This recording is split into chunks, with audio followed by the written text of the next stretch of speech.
Olá, esse é o Tribuna Esportes, eu sou a Mariana Mello, editora multimídia da Rede Tribuna, e aqui ao meu lado está o Vitor Fontes, repórter multimídia. Hoje a gente tem a honra de receber aqui no estúdio Mariana Gesteira, simplesmente medalhista olímpica em Paris. E a gente vai conversar com ela, contar um pouquinho da história dela e quais são os próximos planos para o ano que já vai começar. E aí, Vitor? É isso aí. Obrigado, Mariana, pela apresentação. Seja bem-vinda, Mariana Gesteira. É muita Mariana junto. É, muita Mariana, né? A atleta do ano de 2024. Primeiro, a gente gostaria que você falasse sobre isso, né? O mais recente assunto, assim, você ganhou no voto popular como atleta do ano no Paradesporto, né? Você e a Débora Medrado. Seu sentimento de, depois de um ano com 2 medalhas olímpicas, ser campeão brasileira por 10 anos seguidos. Fala pra gente a emoção. Olá, gente, é um prazer estar aqui com vocês, primeiramente. Foi um dia muito especial e eu estava completando 5 anos da minha última cirurgia naquele dia. Olha. E foi essa cirurgia que me possibilitou voltar para o esporte, né? Só por conta dela que hoje eu posso estar fazendo tudo que eu tô fazendo. Então, tá ali sendo coroada, de certa forma, para mim premiou também isso, né? Fora o ano incrível aí que a gente teve, né? De muitas conquistas, melhores marcas. E eu acho que ter esse momento ali, isso nunca aconteceu comigo. Foi a primeira vez que eu fui premiada, né, como melhor atleta. E saber que foi um retorno de um prêmio, né, que tinha aqui no estado e poder estar participando, né, a visibilidade que a gente teve. Foi muito bacana, foi um dia muito especial. E Mari, você falou sobre a sua cirurgia.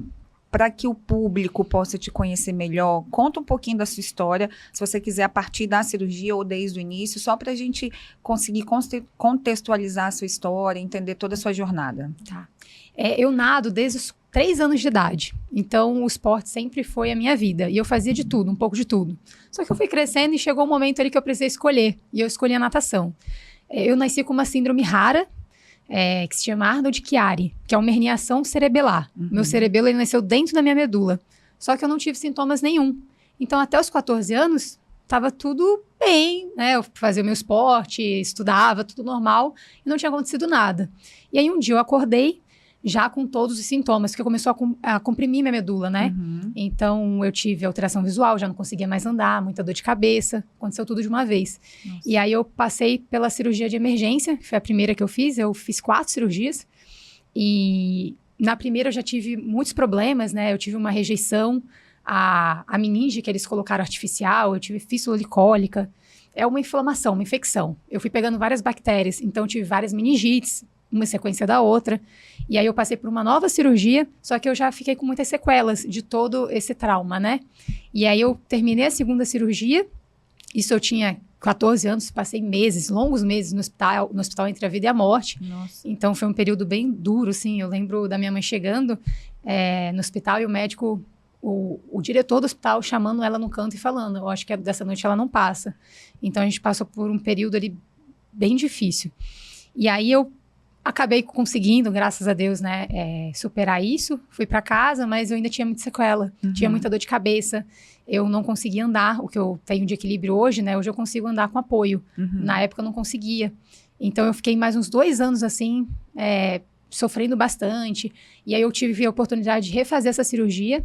E aí eu coloquei uma tela de titânio para tentar apoiar o cerebelo para que ele não continuasse caindo. E isso me possibilitou ter um pouco mais de equilíbrio, que é o que eu tenho hoje, né? Com muita fisioterapia, com muito trabalho. Só que durante todo esse tempo eu precisei ficar afastada das piscinas, porque eu fazia esforço e eu desmaiava. Tive alterações também endocrinológicas. Então eu tinha essa regulação de pressão e tudo isso eu não conseguia. Então eu me vi muito perdida ali naquele momento, né? Porque eu sempre fui do esporte e eu vi aquilo como uma salvação para mim. E ver tudo isso se desfazendo foi muito doloroso. Eu tenho uma lembrança de chegar o diretor da escola me chamar e falar, olha, você não vai poder mais nadar. Eu lembro que eu chorei horrores, eu era bem novinha, não conseguia entender tudo que estava acontecendo. E aí me marcou muito, eu lembro disso até hoje, que eu vi como um fim de uma coisa que para mim eu ainda estava iniciando, né? E foi muito duro, mas com muito trabalho, né? Minha mãe teve muita parte nisso, porque ela sempre acreditou muito. E a gente conseguiu, por meio até desse diretor, conhecer o esporte paralímpico. Ele que apresentou para minha mãe e a minha mãe me convenceu de ir. O diretor do hospital? Da escola. Da escola. Da minha escola, que comunicou que você, infelizmente, naquele momento não ia poder mais praticar natação. Isso. E aí, com a medicação, né, eu tomei muito corticoide. Então, por exemplo, eu cheguei a pesar 105 quilos. Nossa. Foi um período né, que eu tava assim e eu fiz assim, né? Em todos os sintomas, em relação a tudo. Meu pai também faleceu nessa época, então foi um baque muito grande.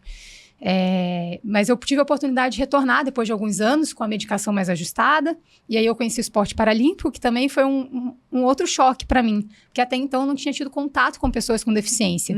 E eu não me enxergava como uma pessoa com deficiência. Sim. Então, quando eu cheguei lá e eu vi aquelas pessoas, no começo foi muito diferente. E aí, até eu entender que eu também tinha me tornado uma pessoa com deficiência por conta das sequelas, foi um processo. Mas eu lembro que a minha primeira competição paralímpica, todo mundo me olhava muito estranho na rua, né? Fora daquele ambiente, pela questão do andar, de ter alguém me ajudando. E aí eu lembro de ir nessa competição e ver, sei lá, perna de um lado, cadeira de outro. E eu me senti muito à vontade, ninguém me olhava estranho. Era normal. Todo mundo ali, né, estava confortável com todo tipo de deficiência, para todo mundo ali estava ok, né? Isso, era normal. Então, eu lembro de me sentir em casa, ter uma sensação de, tipo, aqui eu tô sendo acolhida. E aí, me deu um novo olhar, me fez querer viver o esporte, né? Eu que sempre tive o sonho de ser uma atleta olímpica, como diferente, né? Como uma atleta paralímpica. E ali eu me permiti viver isso e acreditar. E eu lembro que a minha primeira competição paralímpica, eu bati todos os recordes brasileiros, que eu te falei que tem 10 anos, né? Foi em 2014. Então, desde então, eu ganhei todas as competições no Brasil. Você já tinha 18 anos, Já tinha 18 anos. Foi um período de 4 anos que eu fiquei afastada das piscinas, né? Sim. Nessa oscilação de tratamento e tudo. E até então, eu tinha feito 3 cirurgias. Sim. Eu não pensava de fazer uma 4ª. Mas, então, eu acabei voltando, né? E eu estava nessa competição, onde eu me consagrei campeã brasileira, recordista brasileira. E isso abriu uma oportunidade para mim, porque no ano seguinte eu já participei do meu primeiro Pan-Americano. E aí eu conquistei 3 medalhas, que para mim também foi algo muito inédito. Né? Tava acabando de retornar ainda com sobrepeso, tentando entender onde que eu me encaixava ali. Então, né? Oi? Toronto 2015. Foi minha primeira competição grande, assim. Foi um espetáculo. Para mim, foi uma das melhores competições que eu já participei. E aí, depois, né, com isso, eu que era do Rio, recebi uma proposta e fui morar em Uberlândia. Então, treinei no Praia Clube, comecei a construir uma rotina de atleta, né? Que até então também não existia. Sim. Então, realmente comecei a me dedicar e viver para aquilo, né? Que sempre foi meu grande sonho. Então, eu sempre me vi muito realizada fazendo isso. E aí, foi passando o tempo, eu comecei a treinar muito. E treinar muito começou me trazendo consequências ruins. Porque quanto mais eu treinava, meu rendimento era pior.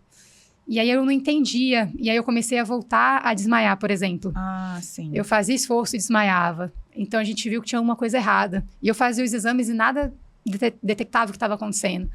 E isso foi em 2016. Então, até 2019, eu fiquei nessa onda de novo. Oscilações, treinando, né? Mais, resultado pior, passando mal. Só que foi cada vez agravando mais. Todos os esforços que eu fazia, eu desmaiava. Nossa. Na beira da piscina. Eu cheguei a mudar de clube, cheguei a ir para São Paulo para tentar um treino diferente. E não resolvia. Foi ficando cada vez pior. E aí, eu fui para Lima, né? Que foi o meu segundo Parapan. Para mim, foi uma das piores experiências da minha vida. Eu conquistei 5 medalhas, mas eu cheguei todas as provas apagando. Sim. Então, eu perdi a medalha de ouro nas últimas braçadas.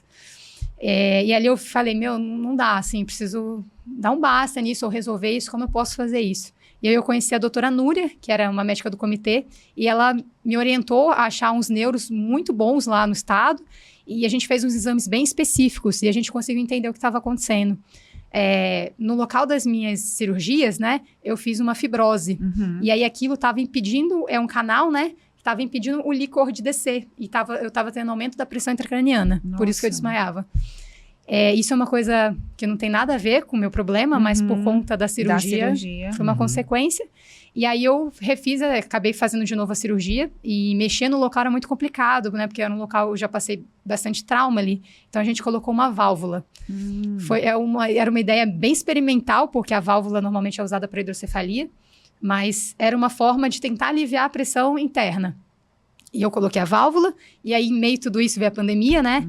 E aí tinha os Jogos de Tóquio, eu tava desesperada, porque eu queria muito uma vaga, né? Fazia tudo por aquilo, então era o meu maior sonho. Sim. E aí eu acabei mudando de clube, de novo, eu vim pra cá, foi nessa época, no final de 2020. Já tinha feito a cirurgia, tava me recuperando bem, na expectativa de conseguir essa vaga, né? Eu precisava mudar meus treinamentos. Aquela intensidade eu não estava suportando. Sim. Né? Uma doença neurológica, então é diferente de uma pessoa que tem uma amputação. né? Ela consegue treinar como uma pessoa normal. Eu não consigo, preciso adaptar intervalos. Então, tem uma série de coisas que a gente precisa adaptar para que eu tenha um bom rendimento. Aí eu conheci o Leonardo, né? Eu já conheci ele de competições. Sim. E ele é um amor de pessoa, né? Então, ele falou, vem, vamos fazer dar certo. Ele estuda muito, se empenha muito de entender, Sim. né? Então, a gente começou um trabalho ali que eu posso dizer que foi o melhor trabalho da minha vida. Minha vida mudou desde o momento que eu vim para cá e a gente começou esse trabalho. Eu comecei a ter, todos os anos, eu acho que todas as competições importantes desde então, eu bati meus melhores tempos. Olha. Tirando em Paris, né? Que deu um... Até então, a gente conseguiu fazer um trabalho impecável. E eu tenho muito orgulho disso, né? A gente tem uma história muito longa já, tem 4 anos que eu tô aqui no estado. E eu já tenho uma certa idade, né? Tenho 29 anos. E eu acho que isso quebra bastante coisa, né? Porque nos últimos 4 anos, eu vim evoluindo e fazendo meus melhores tempos. Sim. E aí eu passei por Tóquio, que foi a grande surpresa. Eu nadei uma prova que eu caí para nadar, eu tinha, sei lá, o 7º tempo. E eu ganhei a medalha de bronze na unha, fazendo a minha melhor marca da vida. Então, é uma medalha que me emociona muito. É de muita superação, né? Porque veio a cirurgia, veio a pandemia, incerteza se você ia conseguir voltar a nadar novamente em alto rendimento e no lugar que você sonhava em ir, né? Exatamente. Não só fui, né? Eu tinha uma expectativa só de estar lá. Sim. Eu pude brigar por uma medalha e Sim. levá-la para casa. Então, aquela ali, para mim, é a minha queridinha, assim. É a medalha que eu mais tenho apreço mesmo. Porque ela representa muito da minha luta e de tudo que eu fiz para conquistar aquele lugar. E aí, a gente veio cada vez, né, melhorando mais, na verdade. Pela questão da minha doença, eu tenho muitas dores articulares. Então, eu tenho que estar sempre com muito cuidado, eu sempre me machuco muito fácil, né, com questão de lesões e tudo. E aí, esse ano, a gente vinha super bem, né, batendo marcas, a gente foi bicampeão mundial, alcançando coisas que a gente nem esperava, até, sendo bem sincera, de tempos e marcas, né? E aí, esse ano, a gente vinha muito bem até março, abril. Com jogos batendo na porta, né? Com jogos batendo na porta. Eu fiz a minha melhor marca, era a primeira marca do mundo, né? Muito expressivo. E aí eu machuquei. Então, dali até Paris foi difícil. A gente foi fazendo tudo o que a gente podia para tentar recuperar e chegar da melhor forma, mas nem sempre a gente consegue, né? Eu acho que eu nadei muito bem perto do que a gente passou para chegar ali, mas não fiz as minhas melhores marcas. Então, eu falei até para ele, eu olho para essas medalhas e, assim, não é como a de Tóquio, que eu tive aquela coisa, né, valeu a pena, sabe? Eu fiz tanto e eu conquistei, né, eu esperava mais. E aí tem uma diferença muito grande também da gente competir quando a gente é, sei lá, 6º do mundo e quando a gente está no top 3 do mundo em 3 provas. Sim. Né? É uma expectativa, é uma cobrança muito maior. E aí eu pude vivenciar isso também em Paris, né? De uma forma diferente. Então, tudo é processo, tudo é aprendizado, mas eu acho que isso vai me tornar mais forte para Los Angeles. Com certeza. E é o que eu espero. É porque as pessoas que não acompanham tanto esportes, talvez elas não sabem o quanto que é, né? O sacrifício de um ciclo olímpico, né? Porque igual a Mari tá contando aí, que ela vinha ali no melhor momento dela e quando chegou o momento de Paris, um pouquinho antes, veio, né, se contundiu e tudo mais. Mas aí eu queria que você aproveitasse esse momento e falasse o que Vitória representa para você. Você falou que desde que você veio para cá, que você e o Léo criaram aí, né, uma boa sintonia, mas o que representa na sua carreira e o que você pensa para o ano que vem? Se vocês já têm planos, né, do que pode melhorar, de evoluções com o Mundial, o que você almeja, o que você espera? A gente, na vida, eu tenho a sensação que a gente tem vários capítulos, né? Sim. É como se fosse várias vidas em uma só. Não sei, pelas mudanças, tantas mudanças que eu tive, eu tenho essa sensação. E eu acho que eu iniciei uma nova vida quando eu cheguei aqui. Ai, que bom. Eu entendo que... Primeiro porque eu sempre fui muito bem recebida, né, no estado, pelas pessoas. Então, isso eu tenho uma sensação de casa, de acolhimento muito grande aqui do estado. Isso é porque tem muito mineiro aqui, tá? Não, um exemplo disso é que ela foi vencedora no voto popular. Isso então, é muito legal, né? É muito legal, né? E então isso me traz uma vontade muito grande de poder estar, sei lá, no mundo representando essas pessoas, né? Sim. Eu tenho muito orgulho disso. E aí, né, de certa forma, tudo foi casando para que aqui fosse meu lugar, né? Eu não tenho vontade, por exemplo, de parar de nadar e ir embora daqui. Eu tenho vontade de morar aqui pro resto da minha vida. Gosto muito daqui. Então, acho que a partir desse momento que eu vim para cá, e para o que vier a partir de agora também, eu não sei, eu tenho a sensação de que é o meu lar, e que eu estou em casa e que eu estou fazendo o melhor que eu posso, com as melhores pessoas que eu conheço, né, que também é importante, né? Hoje eu sou muito grata pela comissão técnica que eu tenho. A gente foi de pouquinho em pouquinho caixando, né, as pessoas eu tenho muito orgulho deles, eu não seria nada sem eles. Devo tudo, todos os meus resultados a eles. E eu gosto muito de compartilhar e falar isso porque a natação é um esporte muito individual, né? Muito solitário.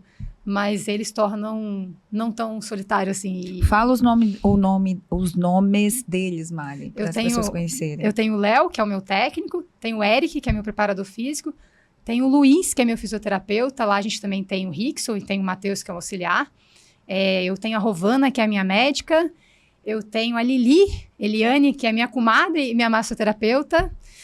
Quem mais? Nossa, é muita gente. Tem o Jair, que é meu médico... Edição, agora é só a hora. Tem o Jair, que é meu médico do ombro, né? Ele provavelmente vai operar meu ombro, inclusive, ano que vem. Quem mais? Tem o Hugo, que é o médico também meu neuro, que cuida da minha válvula, né? Faz essa manutenção toda. Acompanhamento. Então, assim, é uma galera... É um timaço, né? É um timaço, né? E eu sou muito orgulhosa desse time. E aí, pro ano que vem, a gente vai ter Mundial, né? E acho que vai ser um Mundial diferente, né? Um Mundial pós-jogos. Onde é que vai ser o Mundial? Vai ser em Singapura. Singapura. E aí a gente tem um tempo, né? Agora com essa questão da lesão, eu preciso cuidar para realmente voltar em intensidade. A gente veio agora do Campeonato Brasileiro, então eu até gostei do resultado, porque eu estava mais tratando do que treinando, né? Eu provavelmente vou fazer essa cirurgia do meu ombro depois do Mundial, porque vai ter mais tempo e tudo. Mas focar para ter o melhor ano possível, né? A gente tá recomeçando um trabalho, né? A gente sempre termina um ciclo, a gente tem que pensar no próximo. E aí pensar no próximo não é pensar no próximo ano, mas pensar nos próximos 4 anos. Isso. Como distribuir isso. Mas não sei, eu sinto que vai ser um ano muito bom. Acho que tá tendo uma mudança de mentalidade minha, principalmente, no sentido de entender que menos é mais. Eu preciso me convencer disso pro meu caso, para a lesão que eu tenho, para a doença que eu tenho, que funciona, e acreditar mais nisso e encarar e fazer o que tem que ser feito. E onde fica o tempo para descansar, Mari? Você me contou, né, fora do ar, que tem uma rotina de segunda a sábado, 6 vezes na semana, treino de manhã, academia à tarde, fisioterapia. Onde é que fica o tempo para descansar? Precisa desse descanso também, não precisa? Precisa. Normalmente domingo. E é isso aí. Feriado, Natal, Ano Novo, não existe. É isso aí. É difícil. As pessoas, e ser atleta não é só no momento do treino, né? É 24 horas, que horas você dorme, que horas você acorda, o que você come. Então, é muito complexo. É a qualidade do que você faz no seu dia. E não é fácil, mas eu amo. Então, para mim, é uma rotina que flui, né? É uma coisa que eu faço com muito prazer, porque eu sonhei muito com essa vida lá atrás. Então, hoje eu sou muito realizada. Eu falo sempre isso. Eu faço o que eu mais amo da minha vida. Eu tenho até um pouco... Eu tô envelhecendo, né? Tenho 29 anos. E eu tenho a sensação de que talvez não vai durar mais tanto tempo. Então, eu tento aproveitar muito cada dia, cada treino, cada momento, como se fosse o último. Sim. Você falou que essas medalhas não foram exatamente o que você imaginava, mas você olha para elas pensando nisso, pensando em superar suas expectativas, suas ambições para o próximo ciclo, para Los Angeles, para o Parapan de 2027, quais são seus objetivos?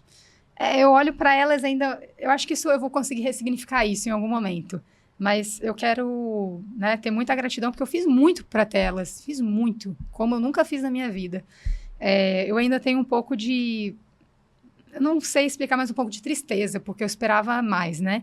E independente da cor, mas eu esperava mais do meu resultado, né? Como atleta ali de tempo, né? De marca.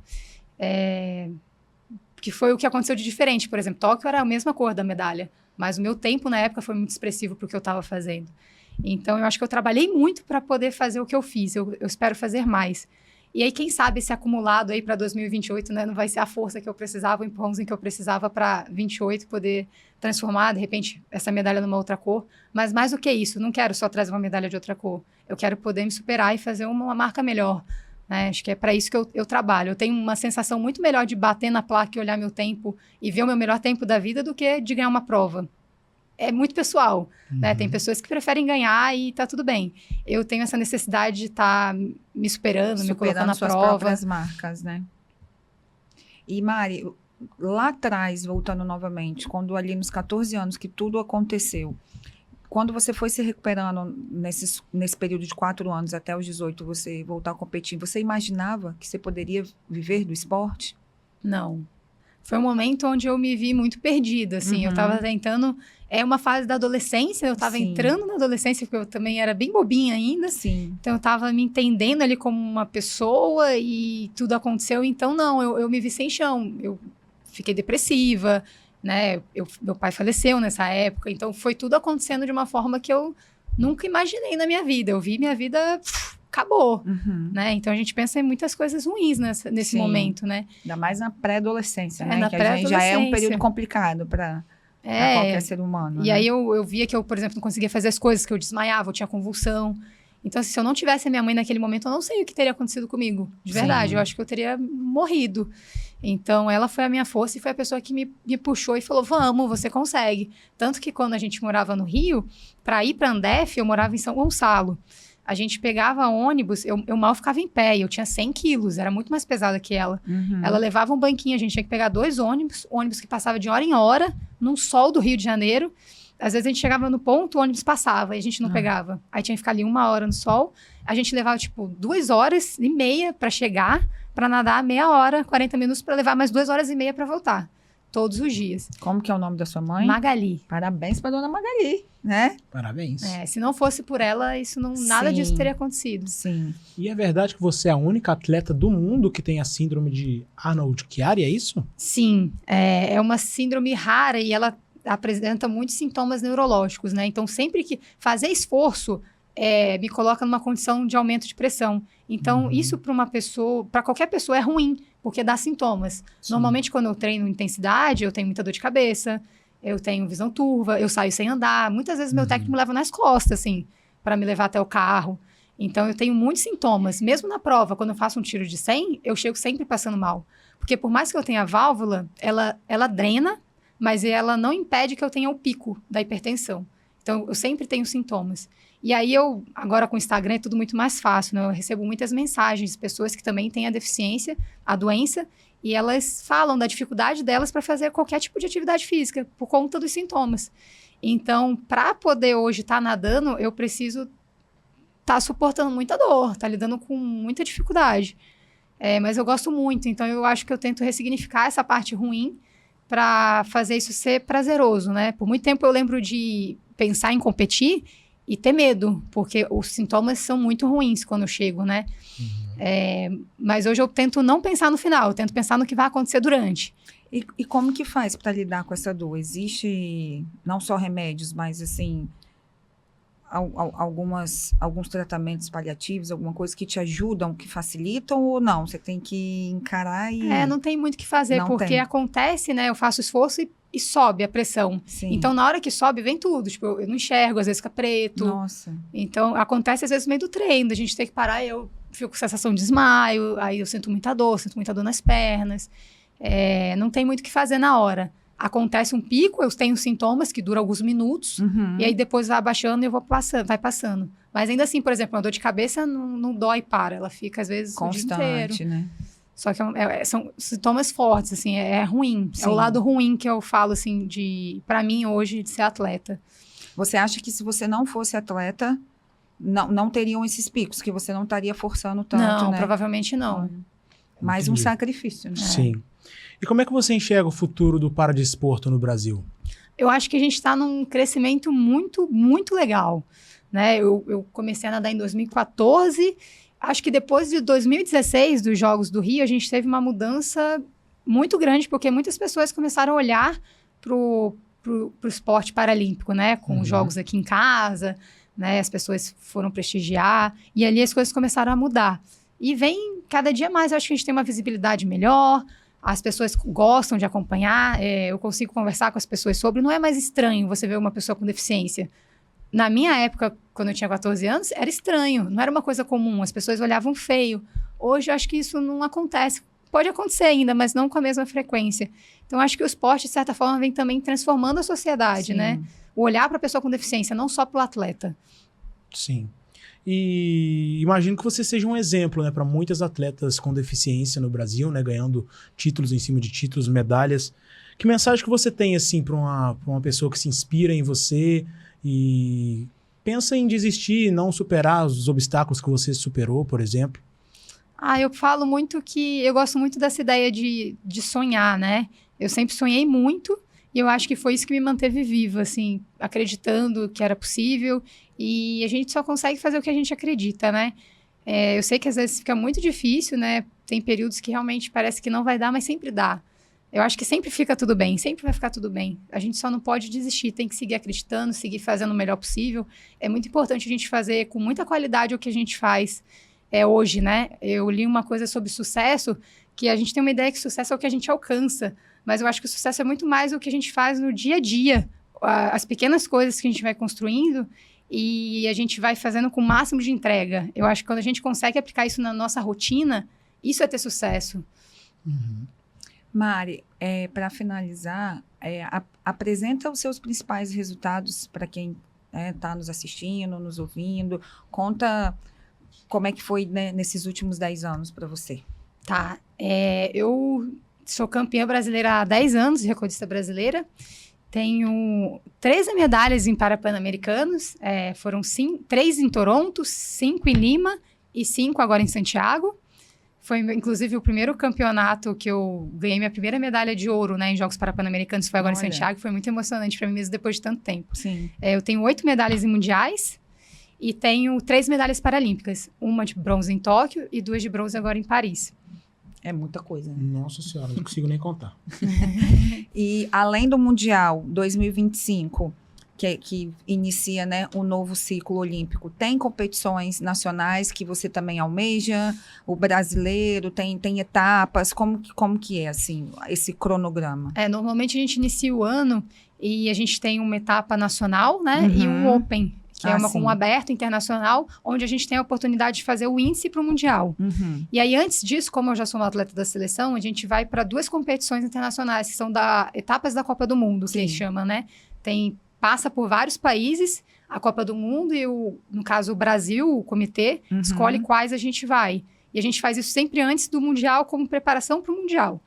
E aí, pós-Mundial, provavelmente a gente vai ter ali mais umas 2 etapas do Nacional, que é nosso campeonato brasileiro, e aí encerra o ano. É um ano com bastante competições. Sim, intenso. É bem intenso também, vai ser um ano bem intenso e eu espero estar preparada aí para dar o meu melhor.